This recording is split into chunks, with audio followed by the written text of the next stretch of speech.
Hello বন্ধুরা, আমি তোমাদের নিউ ব্লগার প্রীতি। তোমরা সবাই কেমন আছো? তো অনেক দিন পর আমি একটা মিনি ব্লগ নিয়ে আসলাম।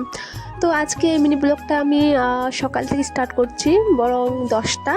তো এখন আজকে কিন্তু আমি স্নান করিনি, মানে একদমই সময় পাইনি। আর ওই যে মানে কাপড় আমার কাচতে আছে, ওইটার জন্য। তো এখানে আমি কাপড় ছাড়ে কিন্তু রান্নাটা বসিয়ে দিয়েছি। আর আজকে বেশি কিছু করব না, বাস আলুর ভাজা করব আর শাকের ভাজা। তো এখানে আলু ভাজাটা আমি করে ফেলেছি, আর শাকের ভাজাটা এখানে আমি ওই যে কড়াইতে দিয়েছি। মানে উনুনে রান্না করি আমি বেশিরভাগ, আর উনুনে রান্না করাটা কিন্তু খুব ভালো হয়।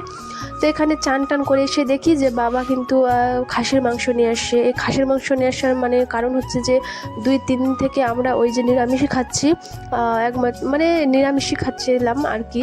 তো এখানে বাবা ওই যে খাসির নিয়ে আসছিলো, তো এখন তো আর খাসির মাংস রান্না করব না।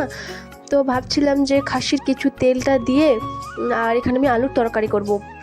বেশ কিছু মানে ভালোই লাগে খেতে, আমার তো ভালোই লাগে বেশ আলুর তরকারি দিয়ে, মানে খাসির তেল দিয়ে। আর এখানে আমি এই যে কিছুটা তেল আমি রেখে দিয়েছি, আর ওই যে বাকি মাংসটা আছে ওটা কিন্তু আমি ফ্রিজে রেখে দিয়েছি। কারণ এত যে গরম পড়ছে, মানে ফ্রিজে না রাখে কিন্তু মাংস এমনি থেকে নষ্ট হয়ে যাবে। আর এখন যেহেতু আমি রান্না করব না, তো গাইস আমার কিন্তু গলাটা অনেক খারাপ হয়ে গেছে। মানে গলাটা কিন্তু কি বলবো, আর মানে 2-3 দিন থেকে আমার গলাটা এমন, আর যা মানে জ্বর সর্দি কাশি আমার সব কিছু গাইস। আর কি বলবো, ওইটার জন্য আমি কিন্তু ব্লগ ছাড়তে পারি না। তো এখানে আমি ওই যে কড়াইটা কিন্তু বসিয়ে দিলাম। এবার আমি আস্তে আস্তে ধীরে ধীরে তেলগুলোকে ভাজবো। তোমরা কেমন মাছের তেল বা খাসির তেল কীভাবে রান্না করো তোমরা কিন্তু আমাকে অবশ্যই বলবা।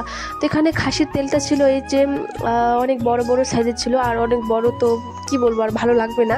তো এখানে আমি ওই যে কাইটে কিন্তু কুচি কুচি করে নিয়ে নিব, আর বেশ ভালো লাগবে। আর তেলগুলা মানে ছাড়বে তরকারিতে, আর কিন্তু ছোট ছোট হবে না, ভালো লাগবে খেতে। তো এখানে আমি এই যে খাসির তেলগুলা এই যে এখন আমি ভাজছি। লবণ তো দেওয়া যাবে না, কিন্তু গাইস আমি ভুল করে লবণ দিয়ে ফেলেছি, আর অনেকটাই লবণ দিয়েছি। আর আমি মানে জানি না যে লবণ দিতে নাই, তো কেউ আবার দেয়, তো আমি দিই না। তো এখানে ভুল করে দিয়ে ফেলেছি। আর হলুদ টলুদ দিয়ে একটু তেল দিয়ে মানে এদেরকে হালকাভাবে কিন্তু ভাজবো। তোমরা কিভাবে ভাজো তোমরা কিন্তু অবশ্যই বলবা। কেউ আবার সিদ্ধ করে মানে কিছুতে মানে মাংসতে দেয়, সিদ্ধ করে, ভাজে কিন্তু দেয় না। আমি কিন্তু ভাজেই দিই, মানে ভাজে আমার বেশ ভালো লাগে খেতে। আর এই ভাজা তেলগুলো লবণ ভাতে খাবা গাইস, কি সুন্দর লাগবে খেতে।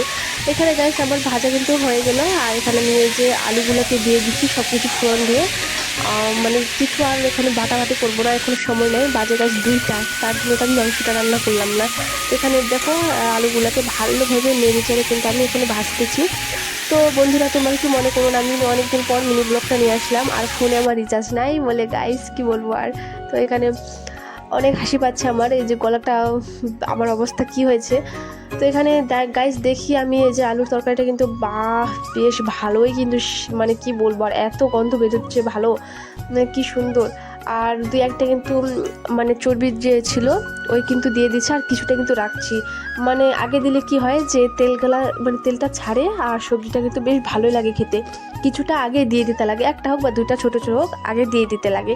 তো আমি এভাবে রান্না করি। আর কিছু যে তেলগুলো আছে ওখানে আমি বাকিগুলো রেখে দিচ্ছি পরে দেওয়ার জন্য, যখন মানে সবজিটা মানে নামাবো আর কি, তখন আমি তেলগুলোকে দিয়ে দিব। তো এখানে আমি এই যে দেখো গাইস তরকারিটা কি সুন্দর। এখানে কালার না আসতে পারে, ক্যামেরাটা দেখা যাচ্ছে না, কিন্তু যে দেখা যাচ্ছে ভালোই দেখা যাচ্ছে। আর রিয়েল গাইস কি বলবো, এত সুন্দর কালার। আমি চর্বিগুলো কিন্তু দিয়ে দিচ্ছি, এখন বাস ফুটো তো বাকি, ফুটবে ঝোলটা, তারপর আমি নামাই নেব। তো এভাবে তোমরা কারা কারা খাও তোমরা কিন্তু আমাকে অবশ্যই বলবা, আর আমার ব্লগগুলো কেমন লাগে অবশ্যই বলবা।